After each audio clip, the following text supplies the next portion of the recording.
नमस्कार, मैं सुजीत विश्वकर्मा आप सभी का अपने YouTube channel social knowledge and awareness पर हार्दिक स्वागत करता हूं। मैं आशा करता हूं कि आपने महाभारत का विश्लेषण भाग 1 देखा होगा। मैंने उसमें बताया कि कैसे वेद व्यास का जन्म हुआ। वेद व्यास के पिता ऋषि पराशर और माता सत्यवती, जो कि दोनों अविवाहित थे। वर्तमान समय के जो ऋषि महात्मा हैं लोग, उनके बारे में हम न जाने क्या क्या कहते हैं। हालांकि उनके कर्म भी उस तरह के हैं, लेकिन जब हम ये बात कहते हैं तो हम ये भी कहते हैं कि अरे पहले के ऋषि महात्माओं की बात कुछ और थी। तो ये उसी समय के ऋषि महात्मा हैं जिनके कुकर्मों से वेद व्यास का जन्म हुआ। एक अविवाहित लड़की के साथ शारीरिक संबंध बना दिए। ये तो कहिए कि वेद व्यास ने महाभारत को लिखा तो इनका नाम सामने है, वरना ऐसे कितने न जाने कितने ऋषियों ने वेद व्यास को जन्म दिया होगा जिसका उल्लेख नहीं किया गया है। खैर, हम आगे बात करते हैं। सत्यवती काफी, इनका चेहरा काफी सुंदर था और शांतनु जब इनको पहली बार देखते हैं तो ये काफी प्रभावित होते हैं और इनसे विवाह करने का जो है कि विचार कर लेते हैं और अपने विवाह के लिए इनके पिता के पास पहुंचते हैं, जो कि एक निषाद थे। और निषाद के पास जब अपना प्रस्ताव विवाह का रखते हैं तो निषाद की क्या मजाल, जो राजा की इच्छाओं को जो है कि नकार दे। अब किसी भी हाल में उसको हाँ तो करना ही है, लेकिन उसने एक शर्त रखी कि सत्यवती के गर्भ से जो बच्चा पैदा होगा राजगद्दी उसे ही मिलनी चाहिए। अब इनका धर्म संकट में पड़ गया, क्योंकि इनका पहले से एक लड़का था जिसका नाम देवव्रत था। देवव्रत जो शांतनु की पहली शादी हुई थी देवगंगा से, उनका पुत्र था ये। अब ये देवगंगा, खासतौर पे जब गंगा की बात आती है तो हमारा ध्यान इस गंगा नदी पर चला जाता है। ये गंगा उस समय भी थी जो बहती धारा थी, लेकिन समझ में ये नहीं आता कि ये इनके पिता का नाम ऋषि जनहू था और ये अगर बहती धारा थी तो क्यों स्त्री बनती थी। और आखिर में जब ये इनके पिता थे ऋषि जनहू, तो ये गर्भ से पैदा हुई होंगी उनकी पत्नी के। तो अब यहाँ पर समझने की बात है कि यहाँ पर देखिए कितना घालमेल किया गया है कि जब किसी उनका जन्म होता है तो बहती धारा कैसे। अब बहती धारा है, अगर एक बार ये भी मान ले बहती धारा है तो वो बार बार स्त्री क्यों बन जाती थी? उन्हें स्त्री बनने की क्या जरूरत थी? अगर स्त्री बन जाती थी, जब इतनी शक्ति थी, तो उन्हें बच्चे पैदा करने के लिए किसी पुरुष की क्या जरूरत भाई? तो थोड़ी सी गंगा की कहानी जानते हैं। शांतनु के पिता राजा प्रतीप हस्तिनापुर के भरत वंश के राजा थे। भरत वंश कहिए चाहे कुरु वंश कहिए। वो एक बार गंगा नदी के किनारे तपस्या करते हैं, तो ये वहां पर देखती हैं और उनके दाहिने जांघ पर जाकर बैठ जाती हैं। देखिए, मैं कुछ अपने मन से नहीं कह रहा हूं और मेरी बातों पे मैं तो यही कहूंगा कि विश्वास नहीं करिए, संदेह करिए।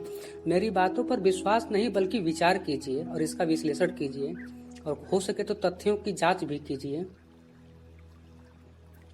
तो उनके दाहिनी जांघ पर बैठ जाती हैं। राजा प्रतीप का ध्यान टूटता है और ये कहते हैं कि मैं आपसे विवाह करना चाहती हूँ।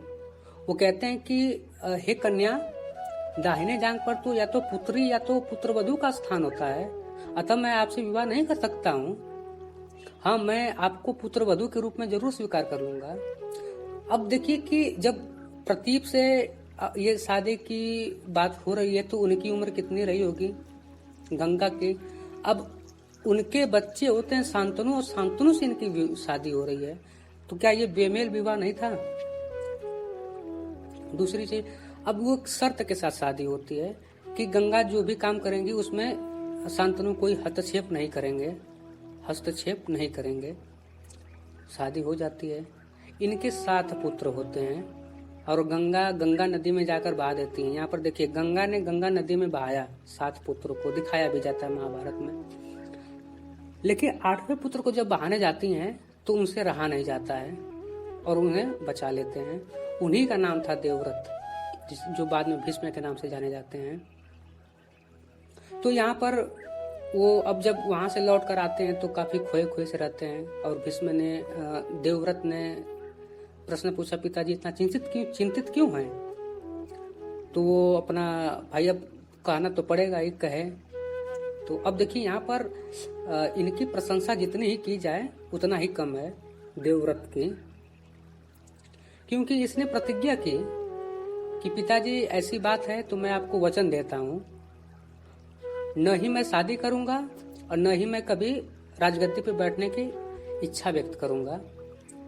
अब जो है कि शांतनु की शादी जो है कि सत्यवती से हो जाती है, और शांतनु और सत्यवती से 2 बच्चे होते हैं। एक का नाम था चित्रांगन और दूसरे का विचित्रवीर्य।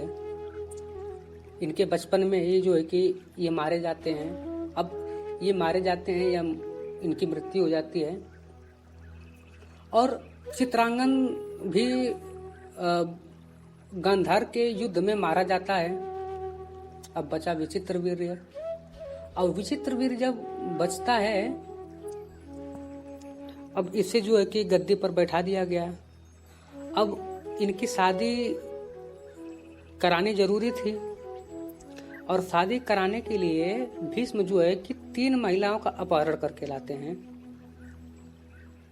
एक महिला तो चली जाती है, उसको छोड़ देते हैं। 2 महिलाओं का शादी करते हैं वो विचित्रवीर्य से। एक का नाम था अंबिका और अंबालिका, और कुछ समय पश्चात क्षय रोग से इनकी मृत्यु हो जाती है। अब यहाँ पर देखिए, भीष्म जो है कि शादी नहीं करेंगे, इन्होंने वचन दिया था अपने पिता को। विचित्रवीर्य बिना पुत्र पैदा किए ही मर गए, और वंश चलेगा कैसे? अब यहाँ पर सवाल खड़ा होता है। अब भाई, अब विचित्रवीर्य तो स्वर्ग सिधार गए, ये बच्चे पैदा नहीं करेंगे तो आखिर में वंश चलेगा कैसे? तो अब मोड़ लेता है कहानी, थोड़ा सा रिवाइज जाएगा। अब सत्यवती को अपने पहले पुत्र की याद आती है, जिसका नाम क्या था? वेद व्यास। अब इसके आगे हम बात करेंगे अगले वीडियो में, और बहुत ही इंटरेस्टिंग पॉइंट है, आपको जानकर हैरानी होगी कि ऐसा भी हुआ था क्या उस समय। तो वीडियो कैसा लगा ये जरूर बताएं। अच्छा लगा हो तो लाइक जरूर करें और शेयर करें, ताकि जानकारी लोगों को पहुंचे। और अब तक हमसे जुड़े नहीं हैं तो जुड़ने के लिए चैनल को सब्सक्राइब करें। धन्यवाद।